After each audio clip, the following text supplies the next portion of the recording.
টাকা কি আমাদের জীবনটাকে অনেকটা মোটিভেট অনেকটা লিড করছে কিনা? জি, মানে টাকা ইজ দ্য পাওয়ার নাকি? look at the best and of the best in the world. Elon Musk or a Ronaldo or a Bill Gates or a Shakib Al Hasan or anybody যে তার ফিল্ডে the best of the best or a Shah Rukh Khan, anybody, they work exceptionally hard. আচ্ছা, বলা হয় যে পরিশ্রম সৌভাগ্যের চাবিকাঠি, এবং পরিশ্রম করলে আসলে টাকা উপার্জন করা যায়, বড় একটা লেভেলে যাওয়া যায় বা পারপাস ফুলফিল করা যায়, যা কিছু বলেন। তারপরেও হয় না যে আমাদের অনেক ব্যাপার, যেমন একজন বাচ্চা যদি ঘরে কিন্তু বাবার কাছে আরেকটু সময় পেত, যদি বাবার বাইরে কাজ না করতে হতো, তাই না? তো ওই কাজের পেছনে কিন্তু পারপাসটা টাকা, কারণ বাবা যদি কাজ না করে সংসারে খাবার দিতে পারবে না। তারপর ধরেন এই যে আজকে আমরা পডকাস্ট করছি, আমি এই শীতে সকালে ঘুমাইতে পারতাম আর একটু, যদি টাকার দরকার না থাকতো তাহলে এখানে আসতাম না। এটা সো ট্রু, মানে শুনতে খারাপ লাগলো, ইটস সো ট্রু। তো এই যে টাকা কি আমাদের জীবনটাকে অনেকটা মোটিভেট, অনেকটা লিড করছে কিনা? মানে টাকা ইজ দ্য পাওয়ার নাকি? সো টাকাটা তো একটা খুবই ইম্পর্টেন্ট কম্পোনেন্ট আপনার জীবনে। চলতে হলে তো আপনার টাকা লাগবেই। তবে আপনি যদি শুধু টাকার পিছনে দৌড়ান, যেটা ম্যাক্সিমাম মানুষ করে, you will soon B demotivated. মানুষ বলে না যে আমাকে যতই মোটিভেট করা হোক আমি তো মোটিভেশন ফিল করি না, আমার তো ভালো লাগে না, আমার উঠতে ইচ্ছা করে না, যেতে ইচ্ছা করে না, because money alone cannot fulfil your needs. আপনি যদি ম্যাসলোস হায়ারার্কি অফ নিডের কথা চিন্তা করে দেখেন, টাকা পয়সা একটা লেভেল হওয়ার পর কিন্তু মানুষ চায় এস্টিম, যে আমাকে মানুষ চিনুক, আমার সোসাইটিতে একটা কন্ট্রিবিউশন থাকুক। একদম আলটিমেট নিডটা কি? Self actualisation. অর্থাৎ আমি অমর হতে চাই, যে আমি মারা যাব তবে আমার নাম থাকবে, আমার ফাউন্ডেশন থাকবে, আমার নামে হসপিটাল, স্কুল, কলেজ, মাদ্রাসা কেন করে মানুষ? বিকজ মানুষ অমরত্ব চায়, অ্যাটলিস্ট তার নামটা চায়। So you sea level of satisfaction যখন পেয়ে যায় তখন চায় এটা।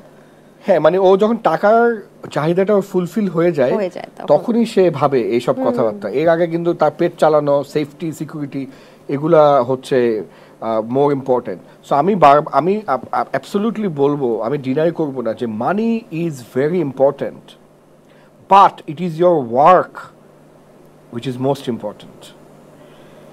ওকে।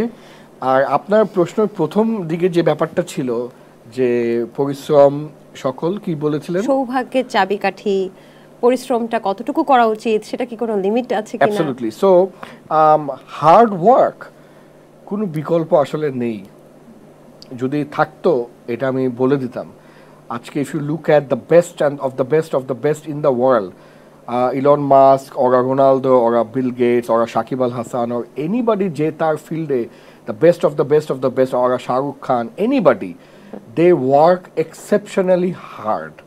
কারণ একটা অঙ্ক যদি আপনি করে দেখেন, আপনার যে বন্ধু অন্য সব বন্ধুদের তুলনায় অ্যাভারেজে যদি দিনে সে 1 ঘন্টাও বেশি দেয় প্রোডাক্টিভ ওয়ার্কে, সে কিন্তু মাসে আপনাদের থেকে 30 ঘন্টা এগিয়ে যায়, which is almost 1 week of working hours. Just say যদি 1 ঘন্টা বেশি দেয়, এই 1 ঘন্টা করে সে যখন বেশি বছরের পর বছর দেয়, যখন সে 5 বছর ধরে দেয়, সে এমন একটা জায়গায় পৌঁছায় যে বাকিরা সবাই ভাবে how the hell did he go there? দেন বলে যে he is lucky, he is blessed, এসব বলতে থাকে। হ্যাঁ, তার ব্রেইন ভালো, তার মেধা ভালো, স্বজনপ্রীতি কিছু একটা। হার্ড ওয়ার্কের আপু across the world, no matter how many case studies I have gone through, কোনো বিকল্প নাই। এটা লিমিটটা আছে কোনো, যে হার্ড ওয়ার্ক আমি দৈনিক মানে সারাদিন কাজ করব, হার্ড ওয়ার্ক করছি, তারপর তো নিজের একটা রেস্টের ব্যাপার আছে, মেন্টালি একটা রেস্ট ব্যাপার আছে, তাহলে আমরা কতটুকু হার্ড ওয়ার্ক করব, মানে লাইফে কতটুকু চাপ দেব আমরা? জি, সো এটা আসলে depend on person to person আপু, এবং ডিপেন্ড করে যে আপনার শক অ্যাবজর্ভারটা কত শক্তিশালী। একটা মানুষের শক অ্যাবজর্ভার যত শক্তিশালী হয়, শক নেবার, হ্যাঁ, বা প্যারা নেবার যে এবিলিটি, এবং অনেক প্যারা নেওয়ার পরও হাসি খুশি ভাবে ঘুরতে পারে যে মানুষ, সে তত বড় সাকসেসফুল মানুষ হবে তার ফিল্ডে। হ্যাঁ, এটা মানে রিসার্চ বলে যে আপনার the ability to deal with stress is directly proportional to your success. Think of a big businessman, think of a worldwide celebrity, think of a biggest sports star, 20, 30, 50 হাজার লোকের প্রেশার নিয়ে সে মাথায় ঘুরতেছে মাঠের মধ্যে, ক্রেজি, রাইট? সো আপনি যত বেশি প্রেশার বা স্ট্রেস নেবেন ততই আপনি জীবনে বড় হবেন, কারণ লাইফে কখনোই কোনো জার্নি স্মুথ হয় না, স্পিড ব্রেকার থাকে, গাত্তা থাকে, ভাঙ্গা থাকে। সো আপনার কিন্তু V8 শক অ্যাবজর্বার লাগবে, মারুতি সুজুকি শক অ্যাবজর্বার দিয়ে হবে না।